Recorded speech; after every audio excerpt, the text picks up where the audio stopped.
கர்நாடகாவை பொறுத்தவரையில் சிறைக்கு வந்துவிட்டால் சிறை விதிகள் என்ன சொல்கிறதோ அதைத்தான் பின்பற்றுவோம்.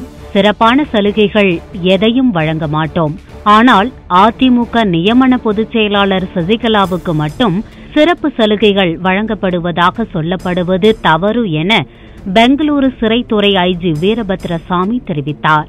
மேலும் எல்லோருக்கும் என்னென்ன சலுகைகள் வழங்கப்படுகிறதோ அதுதான் அவருக்கும் வழங்கப்படுகிறது. இதை சசிகலாவும் நன்கு உணர்ந்துள்ளார். அதனால் அவர் சிறை நிர்வாகத்திடம் சிறப்பான சலுகைகள் வழங்குமாறு கேட்கவில்லை. சிறையில் சசிகலாவும் இளவரசியும் ஒரே அறையில் தங்குவதற்கு அனுமதி அளிக்கப்பட்டுள்ளது. சசிகலாவை சிறையில் சந்திக்க கட்சியினர் நிறைய பேர் வருகின்றனர். அவர்கள் பற்றிய விவரங்கள் சசிகலாவுக்கு அளிக்கப்படுகிறது. அதில் யாரையெல்லாம் சந்திக்க விரும்புகிறாரோ அவர்கள் மட்டுமே சசிகலாவை சந்திக்க அனுமதிக்கப்படுகின்றனர். வெளியூரிலிருந்து கொண்டுவரப்படும் வீட்டு உணவு சசிகலாவுக்கு வழங்கப்படுவதாக கூறப்படுவதில் உண்மையில்லை.